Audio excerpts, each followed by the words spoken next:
사랑하는 성도 여러분, 오늘은 대림절 둘째 주일입니다. 대림절은 그냥 성탄절을 앞두고 분위기 잡는 그런 기간이 아니라 다시 오실 주님을 경건하게 기다리는 계절이, 그 절기가 대림절입니다. 그래서 오늘 우리에게 주신 말라기 3장의 이 말씀은 기다림이라는 이 시간이 어떠한 시간이어야 되어야 되는지, 메시아의 오심이 우리에게 어떠한 의미인지를 다시 한번 깊이 있게 묵상하게 할 수 있는 본문이 됩니다. 가만히 생각해 보면 우리의 인생은 참 기다림의 연속입니다. 아이들은 학교 입학을 기다리죠. 청년들은 취업의 그 합격 소식을 기다리고, 직장인은 또 채용 연락을 또 기다리고, 또 누군가는 좋은 배우자를 기다리고, 또 누군가는 회복과 치유를 기다립니다. 그래서 용혜원 시인은 기다림이라는 시에서 우리네 가슴은 일생을 두고 기다림에 설레는 것이라고 표현했습니다. 그래서일까요? 우리의 기다림은 더 나은 내일을 기다리는 순간이 아닐까 생각해 봅니다. 이처럼 오늘 말씀 가운데에서도 성도의 기다림은 새로운 은혜의 자리로 나아갈 수 있는 시간이라고 말씀하셨어요. 기다림은 우리를 회복시켜서 참된 예배자로 세우기 위한 단련의 시간이라고 오늘 본문 말씀은 우리에게 전하고 있습니다. 이 기다림의 시간을 통해 보다 더 나은 내일을 향해 나아갈 수 있어야 된다는 것이죠. 그렇다면 우리는 이 기다림의 시간을 어떻게 하나님의 놀라운 은혜의 시간으로 바꾸어 갈 수 있을까요? 그냥 막연하게 기다리는 것이 아니라 오늘 말씀을 통해서 세 가지 정도로 나눠볼까 합니다. 첫 번째는 따라합시다. 언약의 말씀을 믿음으로 받아들여야 한다. 자, 언약의 말씀을 믿음으로 받아들이면서 기다려야 된다는 거예요. 우리 1절 말씀을 다시 한번 마음에 새기면서 함께 읽어보도록 하겠습니다. 시작.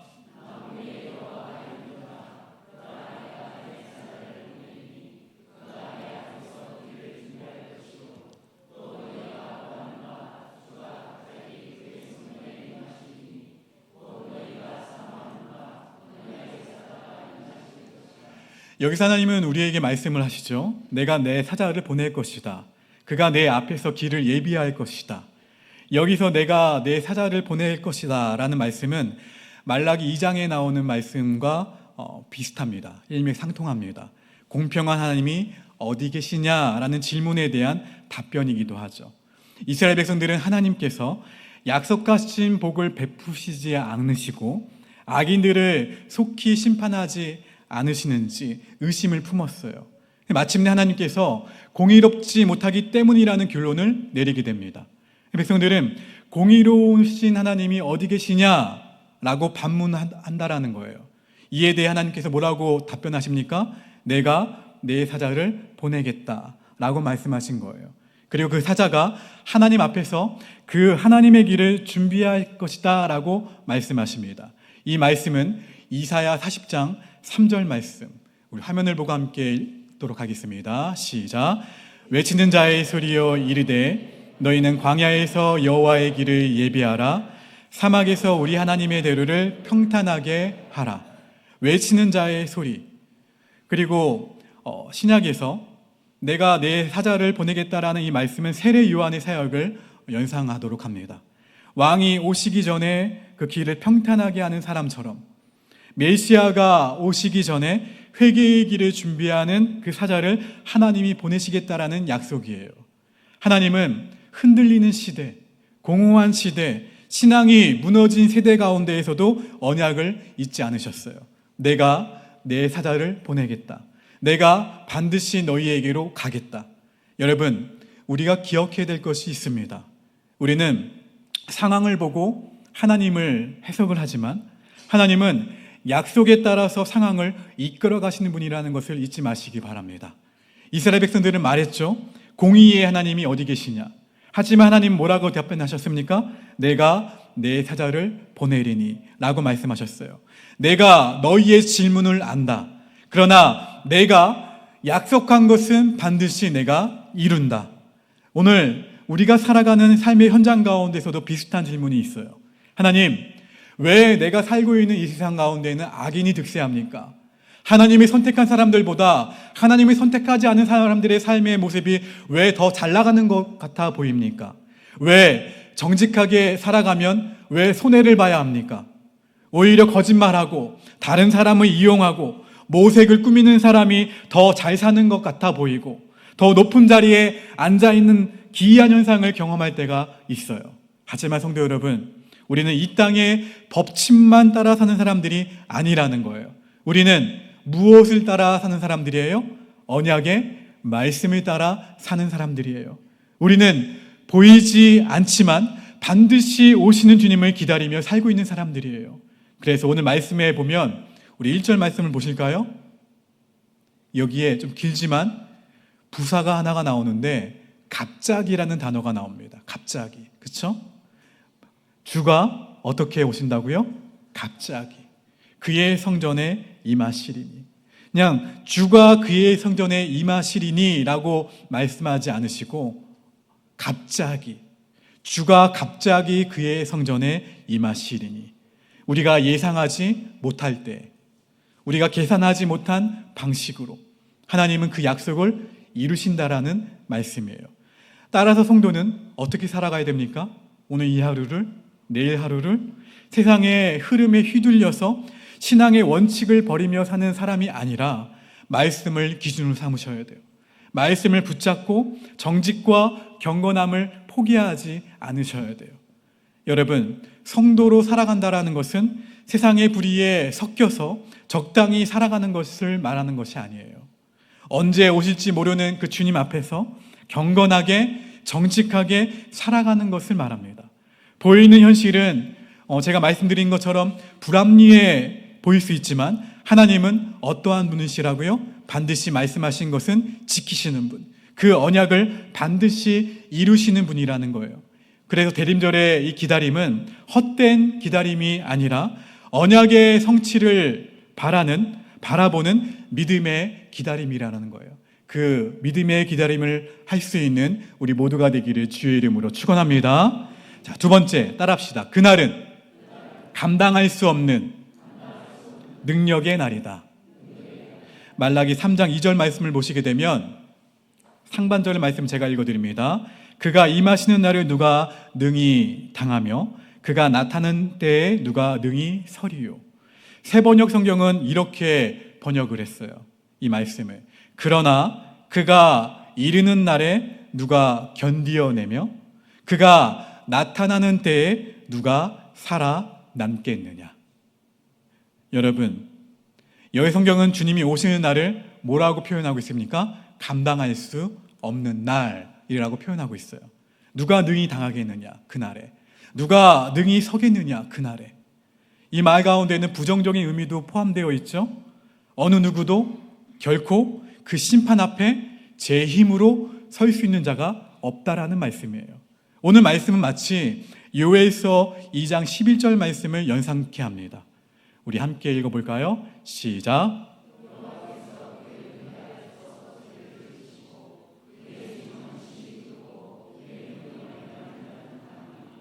여호와의 날이 크고 심히 두렵도다. 당할 자가 누구이랴. 여러분, 여호와의 날은 한편으로는 위로와 영광의 날이지만 다른 한편으로는 심판과 떨림의 날이에요. 그래서 주님의 오심을 기다리는 사람은 방심해서는 안 된다라는 거예요. 깨어 있어야 돼요. 우리 옆 사람에게 권면합시다. 깨어 있으세요. 할렐루야. 깨어 있으셔야 돼요. 잠자면 안 됩니다. 주님의 오심은 갑자기 오세요. 갑자기 오시기 때문에 우리는 깨어 있어야 돼요. 언약을 붙들고 사는 자에게는, 깨어서 주님의 말씀을 붙들고 사는 자에게는 기쁨의 날이 돼요. 그날이 구원의 날이 되지만, 언약을 떠나서 우상과 세속을 쫓아 사는 자에게는 두려운 심판의 날이 된다는 말씀이에요. 그러므로 두렵고 떨림으로 우리의 구원을 이루어가고 경건하고 신실한 자세로 주님의 오심을 기다리는 그러한 대림절이 되기를 주님의 이름으로 간절히 축원합니다. 그러므로 오늘 말씀은 우리에게 뭐라고 말씀하냐면 돌아서라 라고 말씀하고 있어요. 돌아서라. 하나님이 어디 계시냐? 라고 따지며 살았던 그 자리에서 돌아서라는 거예요. 하나님, 제가 하나님 없이도 살 수 있는 것처럼 살아온 것을 용서해 주십시오 라고 회개하는 자리로 돌아서야 된다는 거예요. 물질이 전부인 것처럼 살았던 맘모니즘에서 돌이켜서 오직 주님만 주인으로 모시는 자리로 돌아서라는 거예요. 내 유익을 위해 교묘하게 다른 사람을 이용하고 모사를 꾸몄던 죄악에 대해서 말로 상처를 주었던 삶에 대해서 회개하고 돌아서라는 말씀이에요. 여러분, 주님이 오시는 날, 이 모습 이대로는 주님 앞에 우리가 설 수 없다는 사실을 우리는 깨달아야 된다는 거예요. 그러므로 세속적인 것 앞에, 주님이 원하시지 않는 모습 앞에서 우리는 노라고 말할 수 있어야 돼요. 그렇다고 우리가 완벽해지자라는 말이 아닙니다. 하지만 방향만큼은 분명히 하셔야 된다는 거예요. 누구를 향해 하셔야 됩니까? 주님을 향하셔야 돼요. 거룩을 향해서, 정직과 진실을 향해서 돌이키는 삶이 되어야 된다는 거예요. 이 대림절 기간 십자가 복음만을 붙들며 그 방향을 향해서 나아갈 수 있는 우리 모두가 되기를 간절히 바랍니다. 여러분, 주님께서 오시는 그날은 어느 누구도 감당할 수가 없어요. 어떻게 보면 이 말씀을 전하고 있는 저 목사 더 많은 책임이 있겠죠. 그렇죠? 어느 누구도 감당할 수가 없어요. 언약을 떠난 자에게는 두렵고 떨림의 날이 된다는 거예요. 반면에 언약 안에 사는 자, 언약을 신실하게 지키고자 거룩한 몸부림을 치는 성도들에게는 축복과 위로의 날이 됨을 믿으시기를 주의 이름으로 축원합니다. 우리는 이 기다림의 시간 동안에 세속적인 삶의 방식에서 떠나서 삶의 우상을 과감하게 벗어버려야 돼요. 주님 앞에 신실하게 날마다 서는 그 거룩의 그 연습을 하셔야 된다는 거예요. 세 번째, 따라합시다. 우리를 기쁨의 예배자로 세우시려는 날이다. 자, 말라기 3장 3절과 4절 말씀을 읽어보겠습니다. 시작.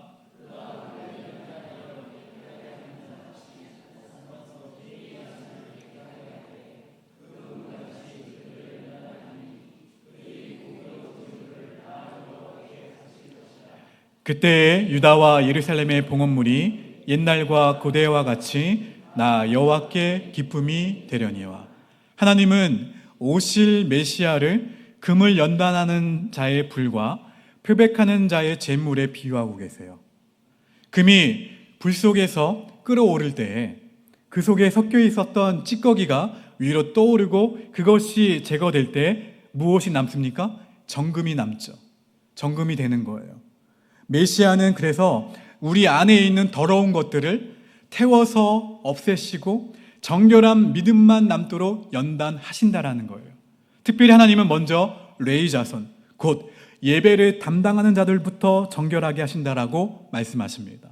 타락한 제사장들, 더럽혀진 제단, 형식적인 제사, 그 모든 것을 그대로 두지 않으시고 먼저 무엇을 회복하신다라는 거예요? 예배를 회복하신다라는 말씀이에요. 3절 말씀을 다시 한번 띄워주시면 이 말씀 가운데 앉아서라는 표현이 나옵니다. 앉아서. 이 말은 대충 대한다라는 말이 아니에요. 본격적으로, 그리고 철저히, 그리고 집중해서 일을 행하신다라는 말씀이에요. 앉아서. 하나님은 메시아가 오면 먼저 레위인들을 이처럼 깨끗하게 하실 것이고 제사가 회복되게 하실 것을 선언하신 거예요. 이는 하나님을 예배하는 모든 성도들을 의미합니다. 하나님의 성도를 불같이 연단해서 결국에는 참된 예배자로, 삶의 예배자로 세우신다라는 말씀이에요. 주님은 우리의 예배를, 우리의 삶을 대충 보지 않으세요. 대충 보실 것 같지만 어떻게 보신다라는 거예요? 앉아서 본격적으로 철저하게 집중해서 예배하는 자의 삶의 모습을 보신다라는 거예요. 예배하는 모습도 보시고 또한 이들이 예배를 떠나가서 삶의 현장 가운데에서 하나님을 예배하는 모습을 보신다라는 거예요. 자리를 잡고 앉으셔서 끝까지 책임지시고 연단하신다라는 거예요. 3절의 말씀을 보면 우리를 회복시켜 주시겠다라는 말씀이 나옵니다. 3절 말씀의 하반절을 보시면 그들이 공의로운 제물을 나 여호와께 어떻게 한다라고요? 바칠 것이라. 참으로 정결하게 된 자들이 온전하게 하나님을 예배하는 모습을 표현한 거예요. 더럽혀졌던 예배가 회복되고 온 마음과 정성과 뜻을 다하여 드리는 예배가 드려지게 된다라는 의미예요. 이 말씀은 요한복음 말씀을 떠올리게 하죠. 요한복음 4장 23절과 24절 말씀 함께 화면을 보고 읽겠습니다. 시작. 영과 진리로 예배할 때가 오나니 곧 이때라. 아버지께서는 자기에게 이렇게 예배하는 자들을 찾으시느니라. 하나님은 영이시니 예배하는 자가 영과 진리로 예배할지니라. 아멘. 이러한 예배가 여러분의 삶 가운데에서 회복이 될 때 하나님께 기쁨이 된다라고 말씀하신 거예요. 너희가 나에게 이렇게 예배할 때 어떻게 해요? 나에게 기쁨이 된다. 제가 예전에도 한번 말씀을 드렸죠? 그렇죠? 예배라는 단어가 어떠한 뜻인지 말씀을 드렸잖아요. 구약의 언어의 뜻은 다시 한번 시켜드릴게요. 어떻게 해요? 한 발자국 뒤로 물러나서 무엇을 물어요? 무릎을 꿇죠. 그리고 머리를 어디에 대니까? 땅에. 누가 누구에게 행하는 일입니까? 종이 주인에게. 신하가 왕이. 그리고 영어로 예배란 단어는 무엇이기에 가장 귀한 것을 드리는 것. 여러분의 시간을, 여러분의 눈치를, 여러분 할 수 있는 모든 귀한 것을 하나님께 드리는 것. 이것이 예배. 이 예배가 회복되게 하신다는 것. 너희가 예배가 회복이 될 때 하나님께 기쁨이 된다라는 말씀이에요. 3절과 4절 말씀을 세 번역으로 보시게 되면 참되게 예배를 드리는 사람들이 함께 읽어볼까요? 화면을 보고 시작.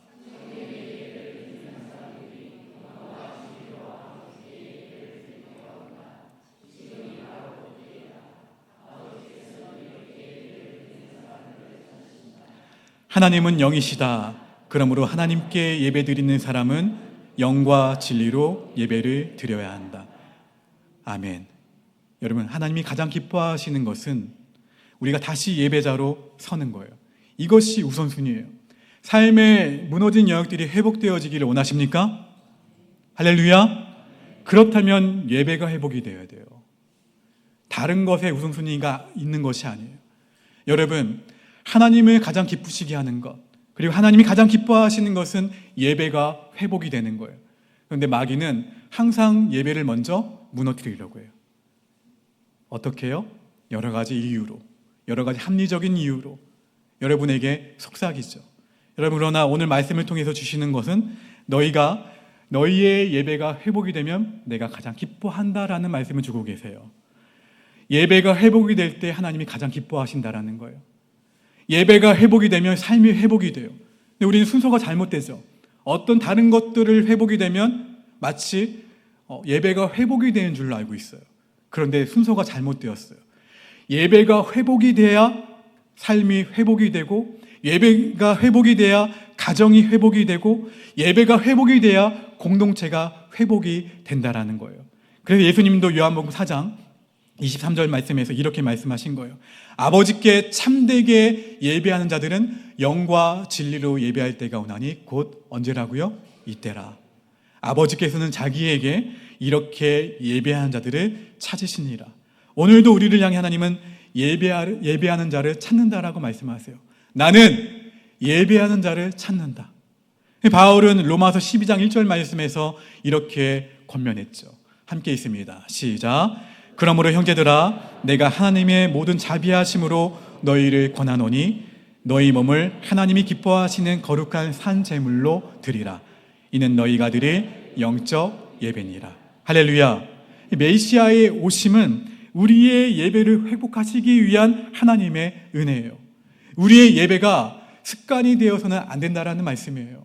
또는 해도 되고 안 해도 되는 그러한 선택의 문제가 아니라는 거예요. 예배는 내가 드리고 싶을 때 드리고, 드리기 싫으면 드리지 않는 그런 예배가 아니라는 거예요.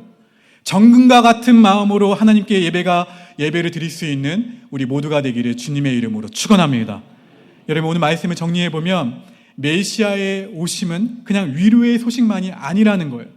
언약의 말씀을 반드시 성취하시는 그 하나님께서 어느 누구도 감당할 수 없는 거룩한 날, 그리고 결국 우리를 정금같이 세우셔서 기쁨의 예배자로 만드시는 은혜의 날을 말합니다. 하나님은 언약의 사자를 보내셔서 우리를 정금같이 연단하신다라고 말씀하십니다.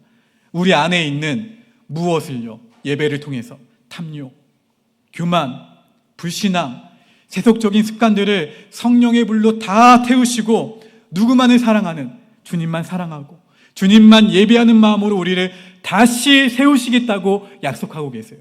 그래서 예배를 말씀하신 거예요. 예배 가운데 나오라 하신 거예요. 그래서 예배를 붙들라 하신 거예요. 내 안에 있는 더러운 것들을 태우시려고, 내 안에 우선순위가 잘못된 것들을 태우시려고, 나의 잘못된 세속적인 습관들을 태우시려고, 성령의 불로 태우시려고, 주님만 사랑하는 마음을 담으시려고, 주님만 예배하는 마음을 담으시려고 우리를 다시 세우시겠다고 약속하셨어요. 대림절 둘째 주일을 보내고 있는 오늘, 우리는 이 사실을 반드시 기억해야 됩니다. 따라합시다. 하나님은 언약을 반드시 지키시고 반드시 성취하신다. 할렐루야. 그래서 기다림은 헛된 시간이 아니라 하나님의 은혜를 받을 준비를 하는 그런 기다림의 시간이에요. 더딘 것 같아 보여도, 아무 일도 일어나지 않는 것 같아 보여도 우리는 경건하게 주님을 기다려야 된다는 거예요. 우리의 기다림이 시간을 낭비하는 헛된 시간이 아니라 하나님의 그 놀라운 은혜를 맞이할 수 있는 준비하는 시간이 되기를 주님의 이름으로 축원합니다.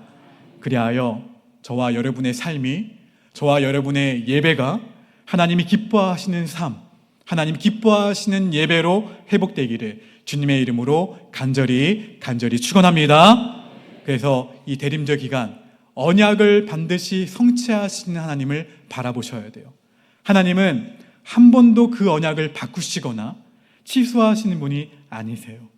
말씀하신 그 언약은 반드시 지키시고 이루시는 분이 하나님이십니다.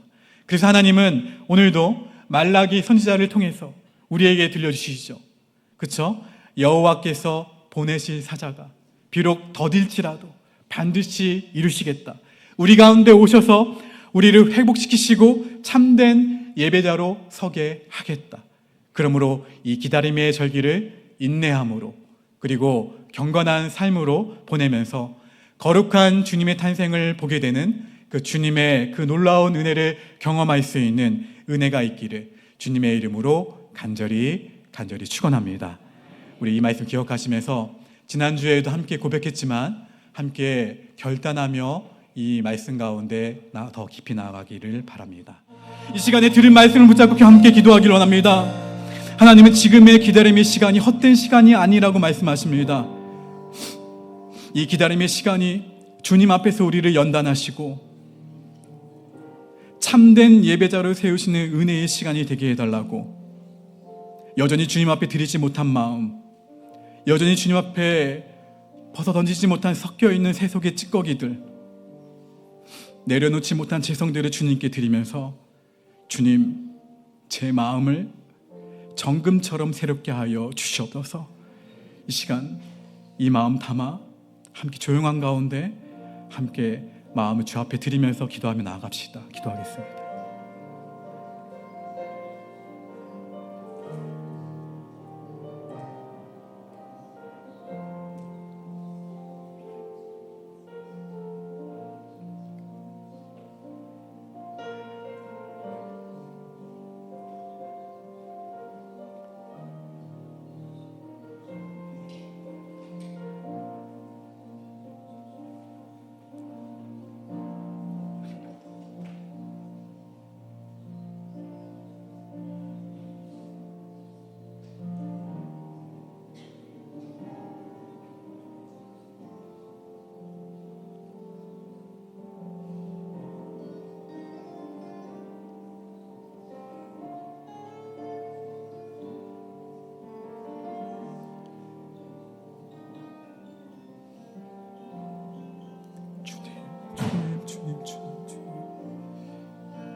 두 손을 가슴에 얹겠습니다.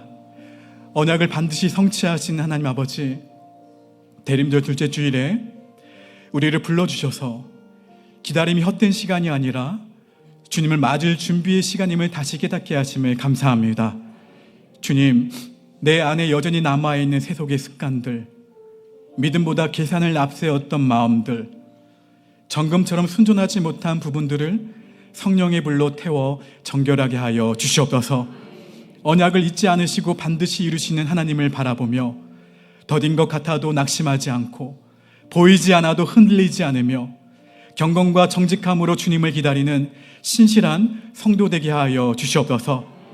우리의 예배가 다시 살아나게 하시고 우리의 가정과 상과 공동체가 하나님이 기뻐하시는 재물처럼 회복되게 하여 주시옵소서. 오늘 드린 이 결단이 예배당을 나서는 순간 사라지는 감정이 아니라 이번 한 주의 상 가운데에서 실제 순종으로, 실제 변화로 이어지게 하여 주시옵소서. 여호와는 내게 복을 주시고 너를 지키시기를 원하며 여호와는 그의 얼굴을 내게 비추사 은혜 베푸시기를 원하며 여호와는 그 얼굴을 내게로 향하여 드사 평강 주시기를 원하노라. 지금은 언약을 반드시 이루시는 우리 주 예수 그리스도의 은혜와 기다림의 시간을 통해 우리를 정금같이 빚어가시는 하나님 아버지의 크신 사랑과 우리 안에 섞여있는 모든 찌꺼기를 태우시고 참된 예배자로 세워주시는 성령 하나님의 교통하시고 역사하심이 대림절의 기다림을 경건함과 인내로 보내며 주님의 오심을 준비하기로 결단한 모든 성도들과 가정, 자녀들, 그리고 복교회와 거제 지역과 나라와 민족과 열방 위에 지금부터 영원토록 함께하옵시기를 간절히 축원하옵나이다. 아멘.